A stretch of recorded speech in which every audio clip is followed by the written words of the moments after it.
All right, welcome back to another episode. Myself, Luke. So it is a Wednesday, the 7th of August, and what is happening in the markets today? We're going to check out Bitcoin. We're also going to talk about Solana.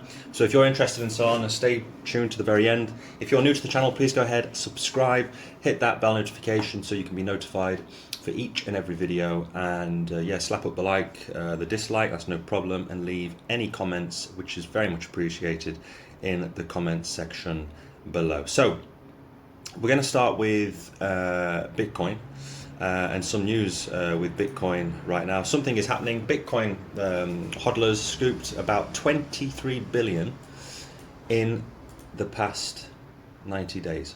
So on-chain activity suggests that Bitcoin whales have accumulated BTC over the past month amid a market slump. And if you've been hiding under a rock and you don't know what's been going on, yes, Bitcoin has dropped around, what did we drop from? We went from like 70k all the way down 30% over the past few days, over the past week or so. And yeah, Bitcoin right now is having a recovery. We're going to jump into this this chart in just a second to see where we could go in the short term. Again, if you want to see my latest videos, you can go and check out the TA from yesterday and on Monday. So yeah, something is happening. So Bitcoin permanent holder addresses have accumulated nearly 23 billion of the asset, according to on-chain data. So around 404,000 BTC has moved to a permanent holder addresses over the past 30 days. And like this person said, it's clearly accumulation. So people, I mean, the big institutions, they know what they're doing. This is quite interesting, this quote. Retail investors will regret not buying it because they were worried about the German government selling Mt. Gox or whatever other microeconomic rubbish was going on. So it's true, I agree with this statement. If you just look at the fear and greed index, yesterday we were in fear, now we're back into neutral. It just keeps flip-flopping from side to side. And this is something we're probably going to see over the next few weeks, maybe unfortunately all the way until October, where we could just be ranging between 52k all the way up to 67, maybe at a push 70k, and it could be very choppy over the next few weeks because of several factors. Obviously what happened over in Japan, the Asian markets, the economy is in a massive mess.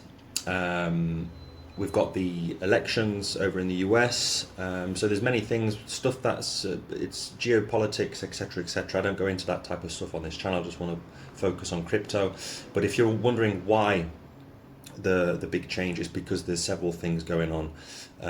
But bearing in mind, we're in a bull run. That's the fact. We're in a bull run.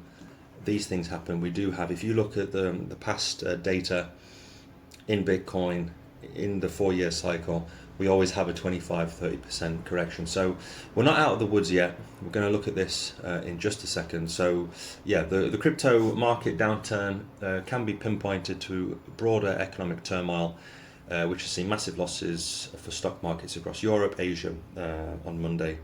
But that's what I just said. When traditional financial markets begin to tumble, the crypto market typically mimics the downward movement as investors look to offload risky and volatile assets. And it's true, that's what exactly, at the moment, everything is correlated with the stock market. That's why it's very important. If you're in crypto, you might not be interested in the traditional stocks, but things are correlated with it. And one of those is the S&P 500 index. It's just one example. You have the Dow Jones, the FTSE 100, and so on. So we have a lot of, it's correlated basically at this moment. I believe eventually crypto and Bitcoin will basically branch away from the traditional markets, but right now it is what it is. So today we've got that rebound like yesterday. The S&P 500 index is up 1%. So 53.7 points, and could this right down here at 5,186.33 be the bottom, or are we having a dead cat bounce? Are we going to basically maybe jump up another % or two and then come tumbling down? So it's going to be interesting to see what happens in the traditional markets, because like I just said, everything is correlated. So if the S&P the stock markets, the Asian market, all the markets, traditional finance, if it remains steady and it stabilizes, and then we start going sideways or back up to where we dropped from, then it's okay. I mean, Bitcoin, the rest of crypto will just follow suit. It is what it is. So the problem is, if this is a dead cat bounce and we do drop down to these levels, I don't know, if we drop down another 4 or 5% or whatever it was the other day, then it's going to be bad news for Bitcoin, and especially for the altcoins. I mean, the altcoin, Bitcoin goes down 30%, the altcoins you've seen will go down 80-90%. So for me, I'm not too worried. I mean, when people are in fear, that's when I'm extremely greedy. So during that period when we're in fear, just over 2 days ago, yesterday and on Monday, I was buying up everybody's fear with my altcoins and with Bitcoin, and now we're back, just touched back into neutral. So yeah, if the markets tumble, then expect us to come crashing back down. We're probably very, very quickly, similar to this, we could be like a waterfall effect where we just go straight through this and we come down to the 40,000 or to 44,000, so anywhere around this range. That's if this black swan event continues, if the markets continue to tumble. If they don't, then it's good news for Bitcoin. If you've been dollar cost averaging during this period, then Bitcoin will probably, most likely, like we've seen here, continue this V-shaped recovery back up to that. Well, first of all, it'll be around 64k, and then we've got that resistance at 67k. So yeah, we could just be coming back up here, hit that resistance, hopefully hit some support around that 62 to 64k level, get a bounce off it, and then go back to our old all-time high. So that's pretty much it for Bitcoin. The traditional market, what else did I have to bring out? If you want to play it safe, because I did mention, how to turn $100 into 1,000 or 1,000 into 10,000 for the average Joe out there.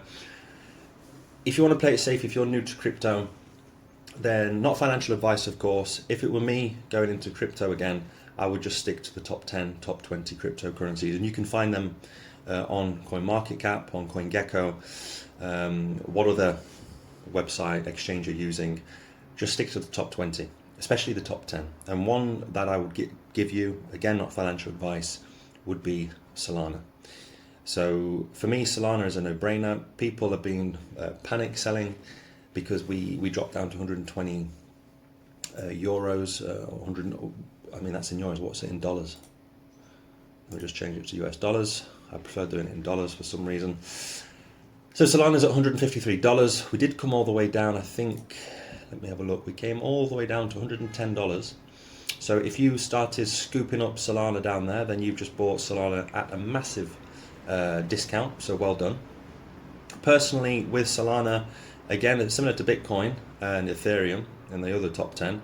We'll probably range inside here, but this is clearly, as you can see, squeezing up. And I mean, we could squeeze up all the way until October, late October, November, which might be interesting to see. We could just keep basically like tennis match going inside this channel, and then eventually I think Solana, if you saw one of my latest videos, I spoke about Solana going to 1,000. Personally, I think that's being very conservative with Solana.